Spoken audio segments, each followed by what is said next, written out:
नमस्कार। और आज चर्चा एक ऐसे विषय की जिस पर पूरे देश में एक बहस छिड़ी हुई है, क्योंकि मोदी 3.0 में अगर 4 जून के लोकसभा चुनाव के नतीजों के बाद सबसे ज्यादा चर्चा किसी बात की हो रही है तो मोदी 3.0 के पहले बजट की हो रही है।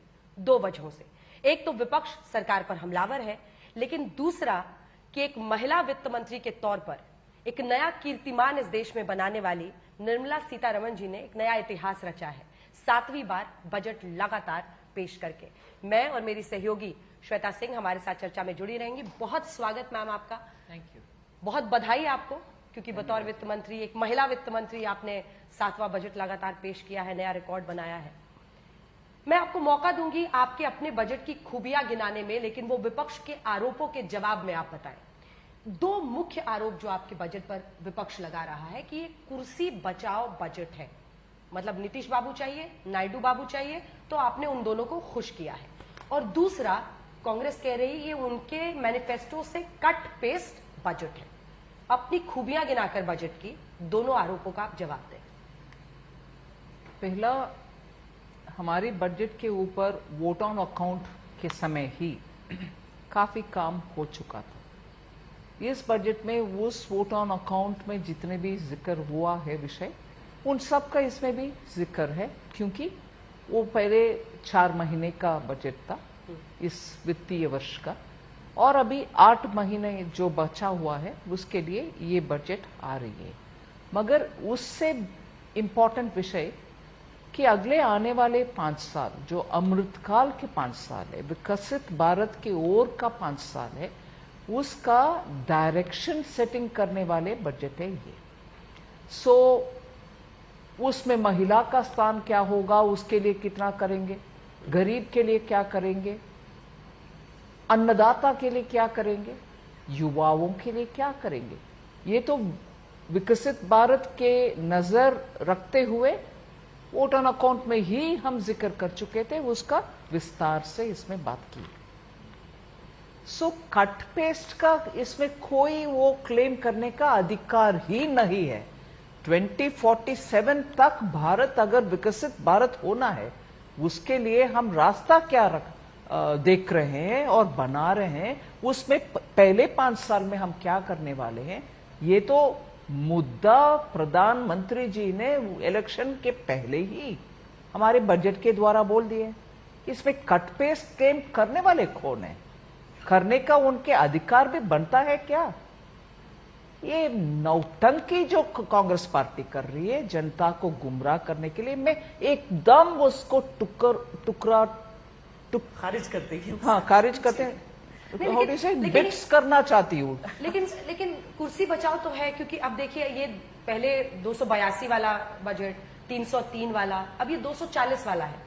तो नायडू बाबू को और नीतीश बाबू 58,000 करोड़ आपने बिहार को दिया, 15,000 करोड़ आंध्र प्रदेश को, नया कैपिटल बनाना चाहते हैं नायडू साहब अमरावती, तो आपने उनको इतना पैसा दिया तो बाकी राज्य गुस्से में है।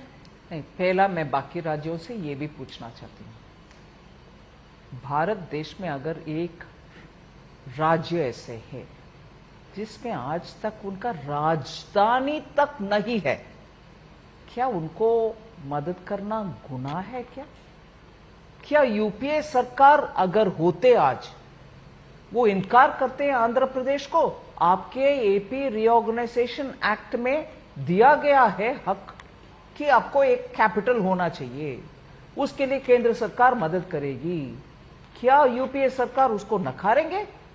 भारत देश में एक ऐसे कानूनन जो विभाजन हुआ, उस राज्य में कैपिटल तक नहीं होना चाहिए क्या? ये क्या तर्क रख रहे हैं? देश आगे बढ़ना है कि नहीं बढ़ना है? मैंने सोचा इस चुनाव के द्वारा, जैसे सरकार बनाने के लिए पार्टी को चुना जाता है जनता से वोट के द्वारा, इस बार सचमुच विपक्ष का भी चुनाव हुआ है। मतलब 50 सीट के साथ आप शायद ताकत से पार्लियामेंट में कंडक्ट करने पा रहे हो, लो 40 और सीट, फिर भी जनता ने उनको 100 पार नहीं करने दिया। कंस्ट्रक्टिव ऑपोजिशन के रोल आप निभाएंगे या नौटंकी करते रहेंगे?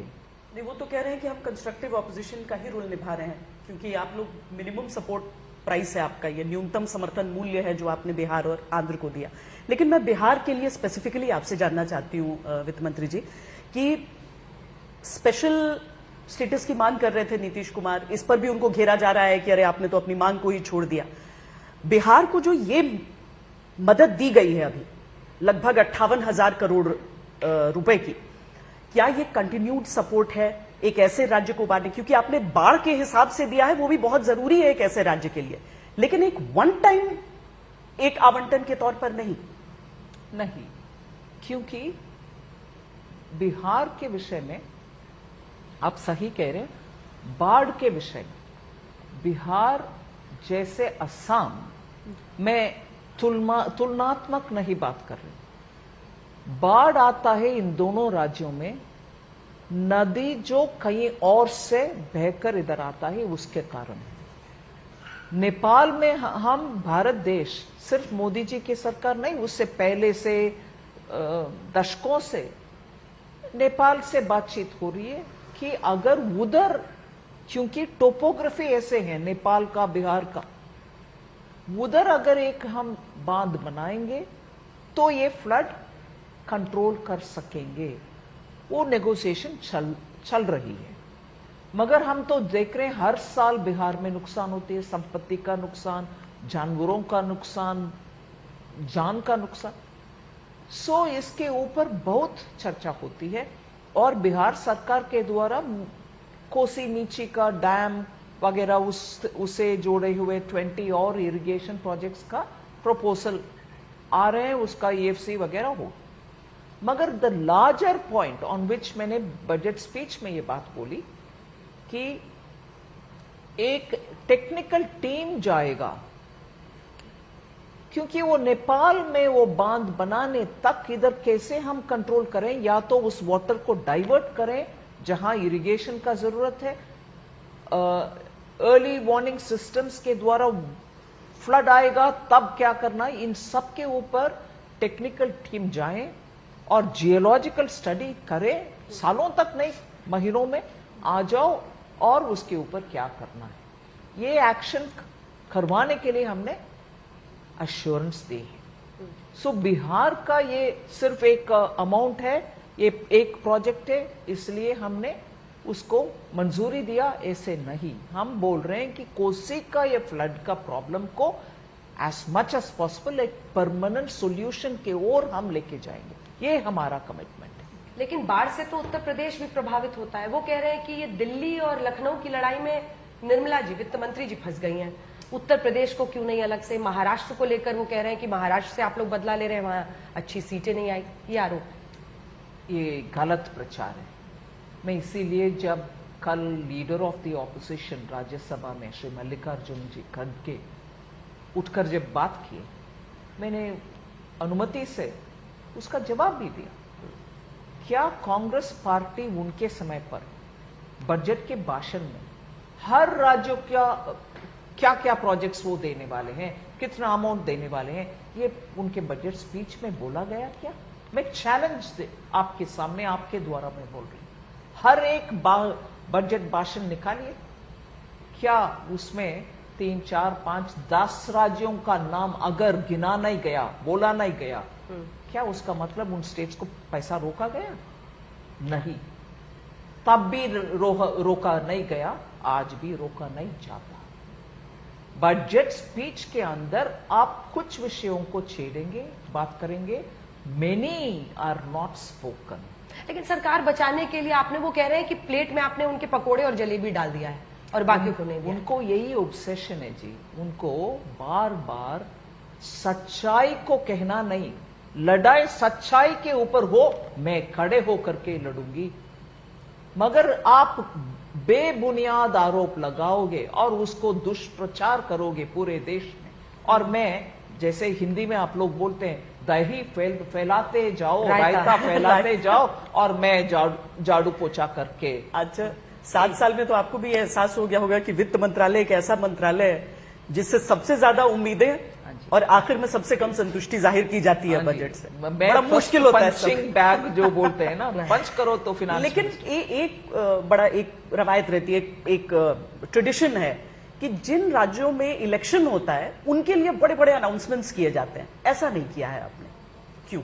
महाराष्ट्र, हरियाणा, झारखंड, ऐसा कुछ स्पेसिफिक नहीं सुनाई दिया, वरना तो लोगों को लुभाने के लिए कहा जाता है कि भाई हम महाराष्ट्र को ये दे रहे हैं, तो इनडायरेक्टली हमारे लिए वोट करो।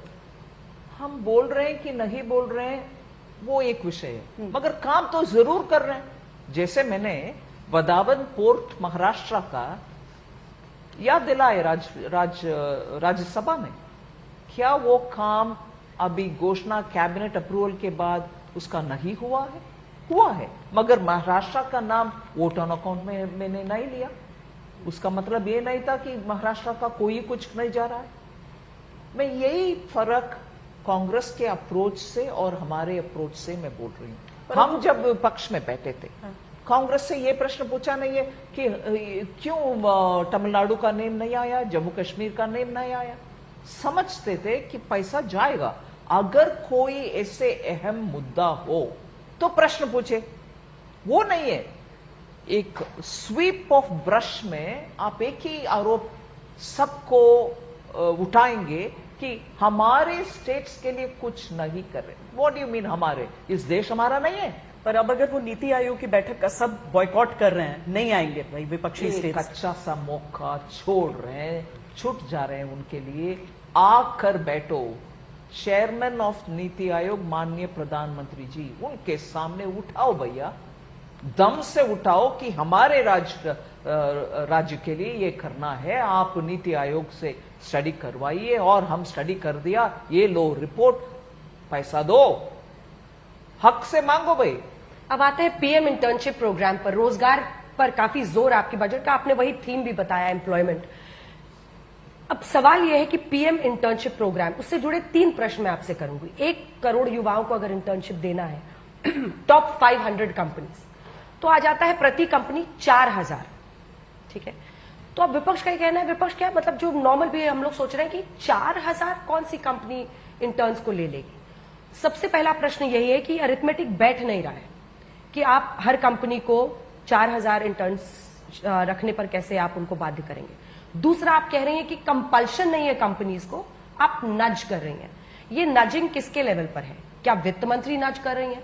क्या फाइनेंस मिनिस्ट्री के अधिकारी नज कर रहे हैं? कैसे ये कार्यान्वित होगा? और तीसरा प्रश्न मेरा यही है कि अल्टीमेटली सबसे बड़ा क्रिटिसिज्म जो विपक्ष कर रहा है वो यही है कि आप क्या नौकरी तो दे नहीं रहे, आप इंटर्नशिप दे रहे हैं। तो आप फिर वही 2 करोड़, हालांकि आपने उसके लिए 2 लाख करोड़ आवंटन किया है 5 साल के लिए, बट आप नौकरी तो दे नहीं रहे हैं, आप इंटर्नशिप दे रहे हैं। तो फिर वो कह रहे हैं ये कॉर्पोरेट अग्निवीर आप बना रहे हैं। 3 सवाल है। यही है। मैं कुछ बोलूं तो बाहर की परसेप्शन ये होगा वित्त मंत्री एरोगेंट है भाई, क्या बात करती है। नो, एरोगेंस नहीं है। मेरा बोलने के तरीका शायद लगता है भाई, I am not speaking arrogantly. मैं 3 विषयों को एक एक करके बोलती हूं, मगर मैं पहला एक सिनिकल व्यंग से, बिल्कुल, इंटर्नशिप का, अप्रेंटिसशिप का हक हम देंगे युवाओं को, ये कहने वाले कौन है भाई? कांग्रेस ना। पहले वो तो बोल रहे थे कि वो हक देंगे, मतलब युवाओं को आप गुमराह करने के लिए, जॉब देने के लिए कुछ नहीं बोला, अप्रेंटिसशिप का हक देंगे। चुनाव प्रचार, उन्होंने चुनाव प्रचार के लिए, पर मैम नाम दिया था पहली नौकरी पक्की। ये मैं आ रही हूं ना, एक एक करके आ रही हूं। सो वो अप्रेंटिसशिप का बात जब आपने हक के रूप में दिलाने वाले थे, जरूर इसी लॉजिक के अनुसार आप गुमराह करने के लिए जॉब तो नहीं देने वाले थे, मगर ये हक दे रहे हैं अप्रेंटिसशिप का। वो जॉब नहीं है ना, फिर हक क्यों दे भाई? हक क्यों दे फिर? सो हक आप देने में वो ठीक है।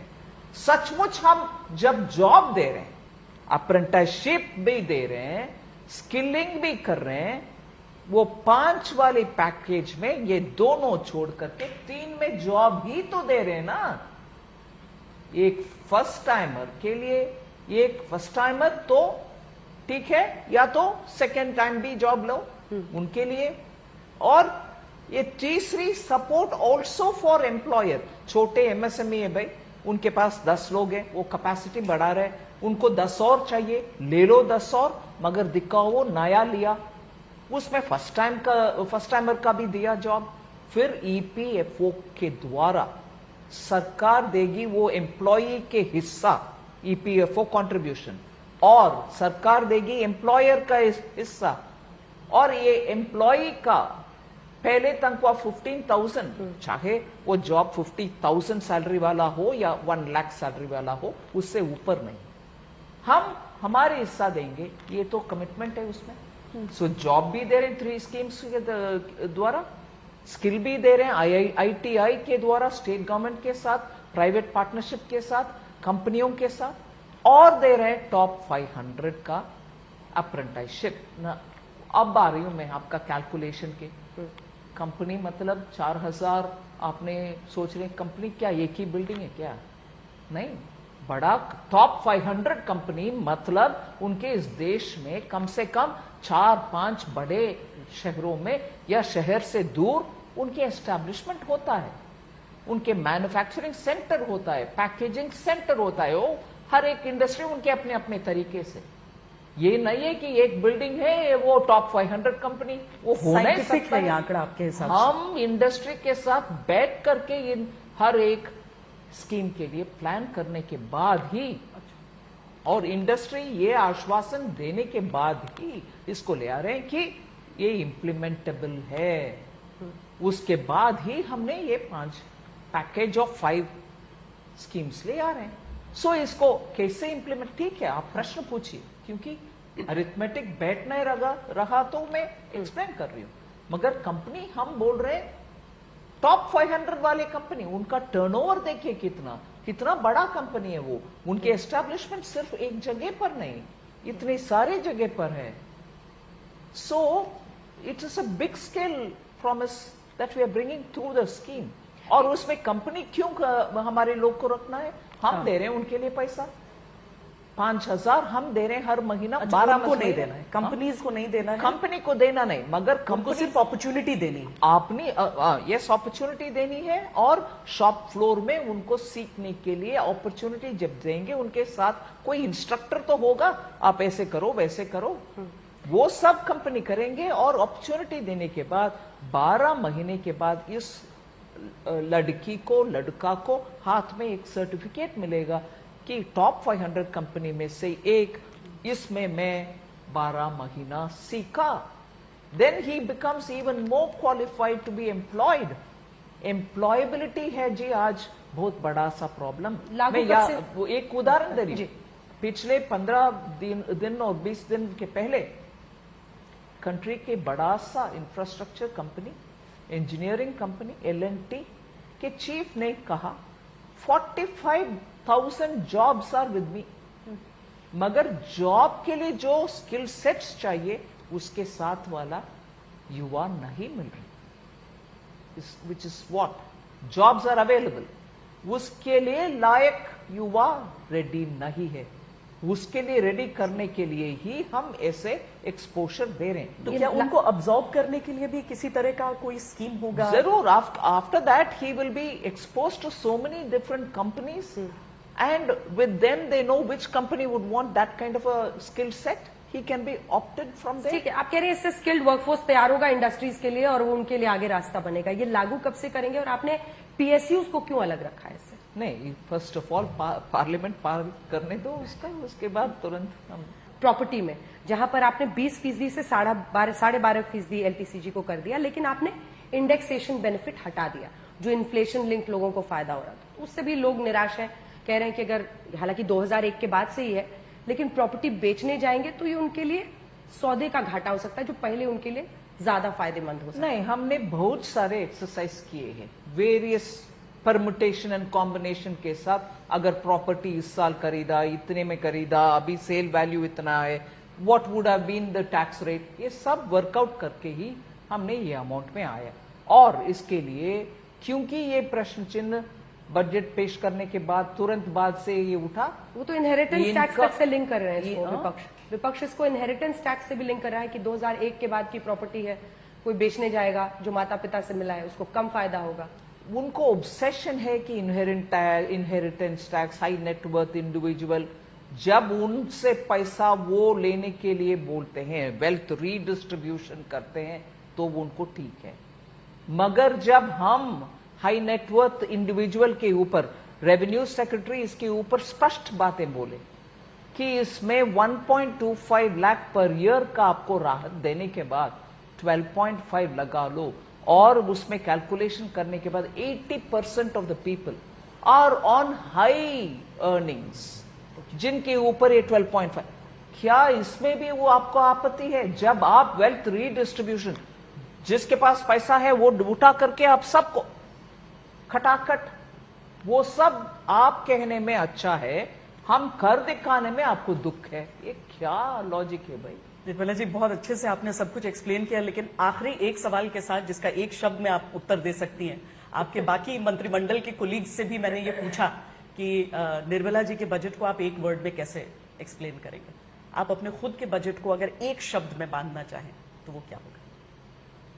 आम आदमी के लिए राहत देने वाले बजट, राहत वाला बजट, डेफिनेटली राहत वाला। बहुत बहुत धन्यवाद आपका वित्त मंत्री जी, और ये हम सब के लिए गौरवपूर्ण बात है कि आपने एक महिला वित्त मंत्री के तौर पर 7वां बजट बनाकर नया कीर्तिमान बनाया। तमाम सवालों के आपने Thank you जवाब very दिए। much. बहुत बहुत धन्यवाद आप तक पर आने। Thank you very much.